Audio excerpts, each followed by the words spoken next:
right. Rob Cohen and I are on we're on a roll. Is what we're on. We're talking about all kinds of fun stuff. Yeah. Can we have a sidebar, Your Honor? Yes. we got to talk about it. I hardly endorse this product and/or sidebar. So, Kathryn Bigelow, best known for being the award-winning director behind her war propaganda movies, The Hurt Locker and Zero Dark 30. I like her earlier work on Homicide, Life on the Street, shows like Wild Palms, and movies like Strange Days and Blue Still and Near Dark, and K-19, The Widowmaker. She's also had a few others that really make me scratch my head. She's done an obscure movie that was one of William Dafoe's first movies that's basically a tribute to Marlon Brando's The Wild One. And I feel like she's both a very important voice and at the same time a very formulaic type of scripter. And she seems to be getting a lot of these just over the top, redundant torture-based movies recent. Mm-hmm. And that's where I'll let you transition with this one. Now, this one's going to be super simple because I've been talking about Kathryn Bigelow for, 2012 to 2010 years, I guess. Saying you made a better overrated movie than your ex-husband's Avatar isn't really exactly high praise. Yeah. So, first of all, though, when I was younger, I thought Near Dark was a masterpiece, and I still do. I think it's an incredible, great film. Holds up. I love it. Yeah. I love Near Dark, and I like Strange Days. But basically, in my world, and this is me, and people are different, there are certain things that if you do them, you don't get away with them. And unless you repent and apologize, I'm never letting you off the hook. Just like I am with J.J. Abrams stealing from everybody. There you go. I agree. J.J. Abrams has crossed that line. Please stop. Far too many times. Don't get me started on turning Star Trek into Star Wars. But anyway, let's just stick to this. So yes, here it is in just short shrift. Zero Dark 30 is torture porn propaganda. Yes, it is. It inserts the idea that torture works. Fuck you forever. You don't get off the hook. You are not forgiven. And if you don't apologize and repent and say that it was wrong for you to do that, then you are forever banished and do not deserve any credit or attention for anything else.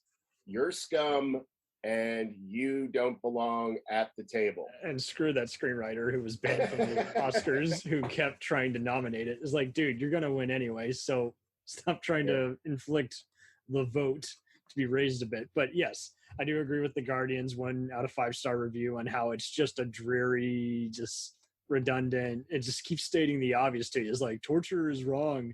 I'm like, I know. I watched 24. And I don't hold them to the same level of disdain, but I have some serious, annoyance with Jessica Chastain and other members of that cast. I'm like, why the fuck did you make that movie? There's no excuse for it. You should have known better. That's not cool. And aside from the fact that, again, we came here to see the Osama bin Laden raid, and you film it all in the dark. And I will never understand why people want to film stuff in the dark. That's not suspenseful. Right. It doesn't engage, and don't have it be in the last 2 minutes of what you're doing.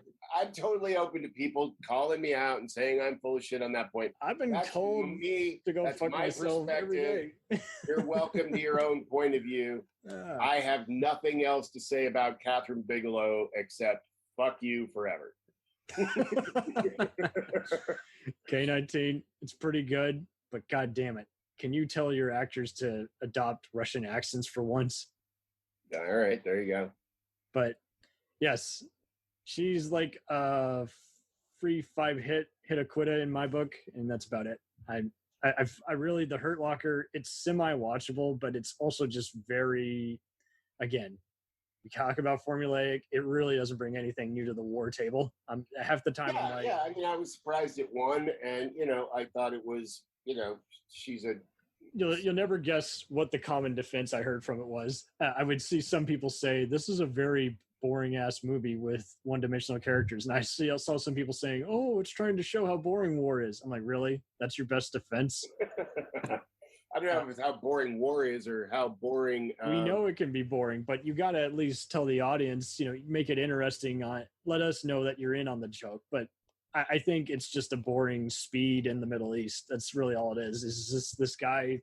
And I did love how it made several lists of the most unrealistic war movies. Like, I remember they would get former Marines and Navy SEALs and even other former bomb disarmers. Since this isn't really about Kathryn Bigelow, I'll weigh in on that, because what you just reminded me of is also American Sniper. And what I see between those two films is it's not that war is boring. It's that if you're a cold-hearted killer 24/7, or you're dealing with bombs and the near-death experience 24/7, then your inner world, part of you has to go numb.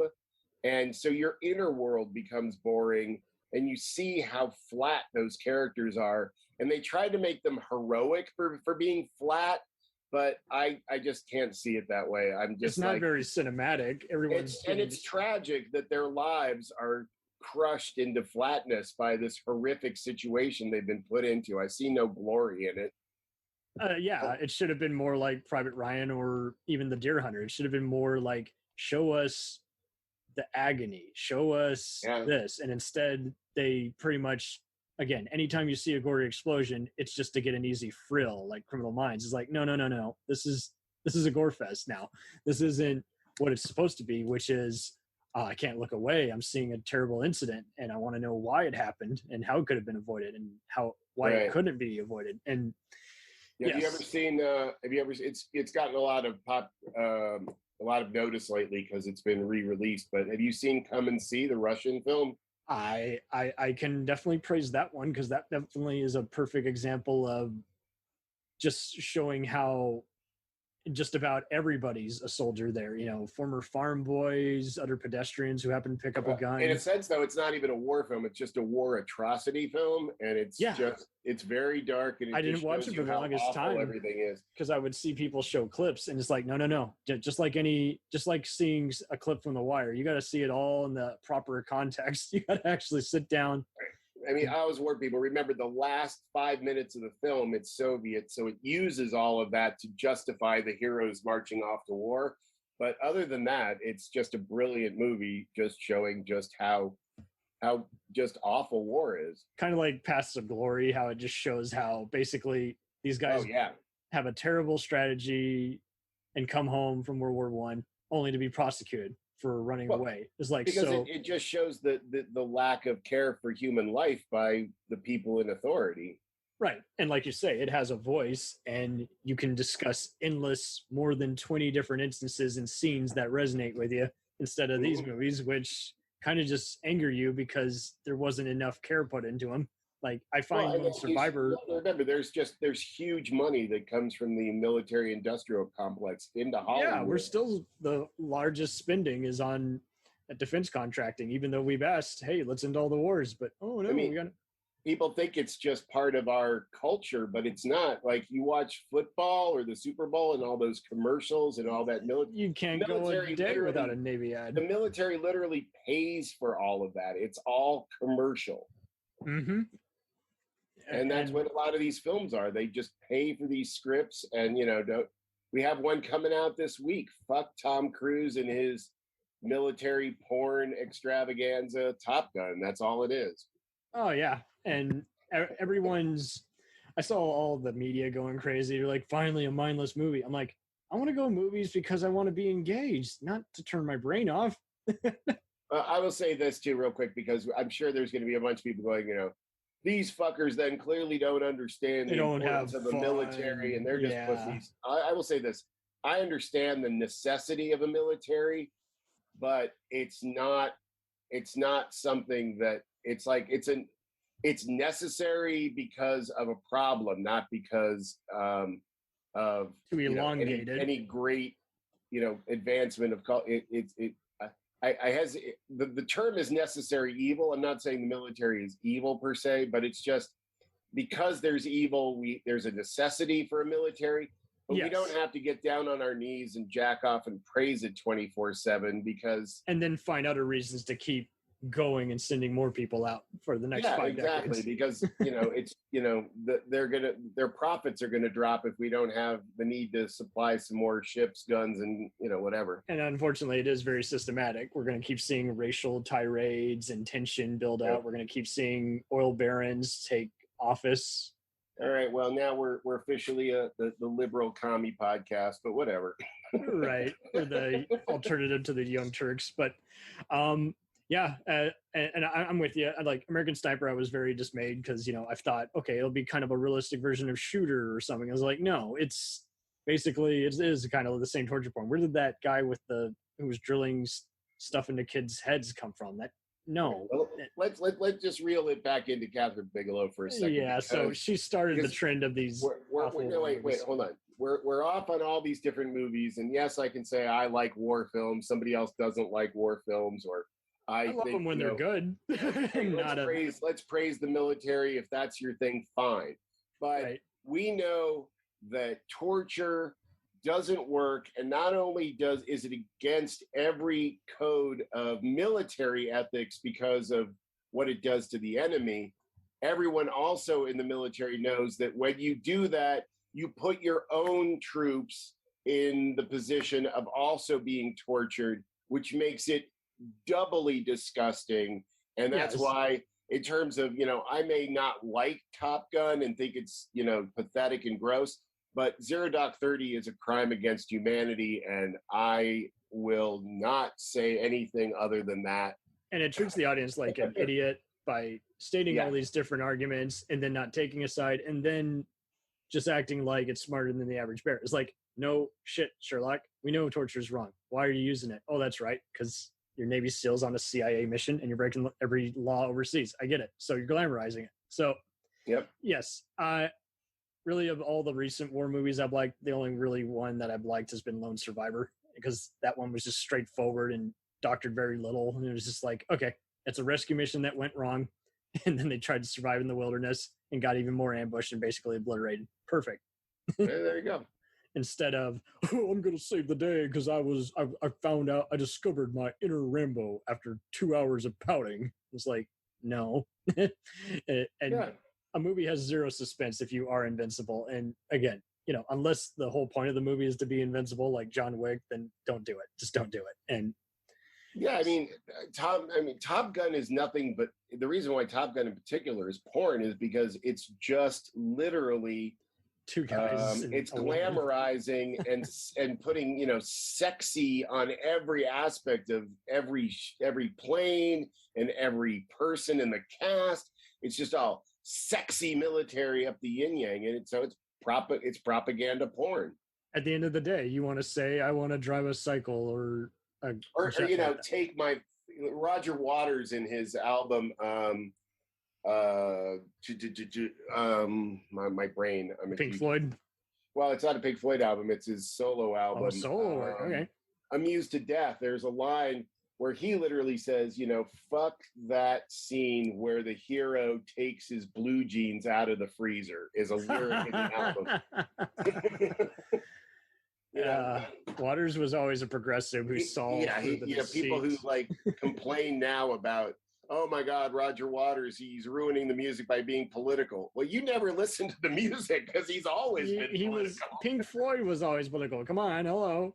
Yeah. Children, leave these kids alone. Thank you for letting me get that off my chest, Cameron. I'm glad we were able to do this. Someone had to do it, because I know if anyone else on there, they would literally be inviting me to jerk off, and I'm like, no, I'm not gonna praise this shitty war movies that are ruining the genre. We are in agreement. We are in agreement. We'll return after these messages. Do you ever find yourself thinking about who would win in a fight between Goku and Superman? Hi, I'm James Gavsey, and on the Who Would Win show, me and my co-host Ray ignore anything important happening in the outside world and debate fictional battles between characters from comics, movies, and video games. We got a new show every week, and almost always am I the winner. Yeah, not true, Ray. In the past, we've discussed such matches as Captain America versus Darth Vader, Solid Snake versus the Iron Giant, classic matchups like RoboCop versus Terminator, and even the Muppets versus Sesame Street. That one was crazy. So if you're a fan of geek culture and love a spirited debate, check out the Who Would Win Show wherever you get your podcasts, or check us out at whowouldwinshow.com.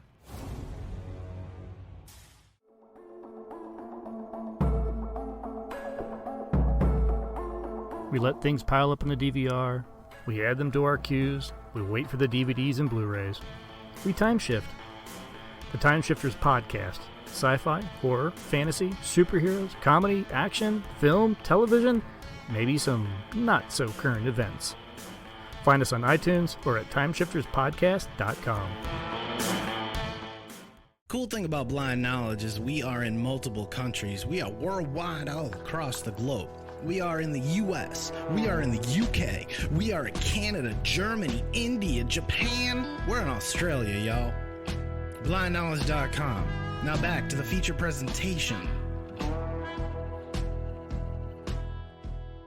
Dragon Ball Z, One Piece, Naruto, all things that we love, all manga that were originally published in the legendary magazine Weekly Shonen Jump. But not every series can run for 300 chapters and have a hit anime. This is David. This is Jordan. We're the hosts of Shonen Flop. Each episode we look at manga that ran in Jump that didn't quite make it. We discuss what it did wrong, what it did right, how the series could have turned itself around, and ultimately, was it a flop or not? We're on all your favorite podcast apps, and you can find us at shonenflop.com. Keep on flopping, floppers.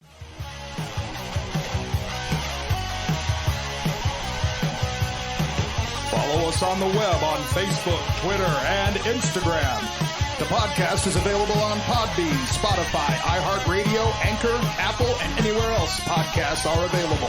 Feel free to review our show and leave comments on any of those sites. Thanks a million for listening. It's a jacked up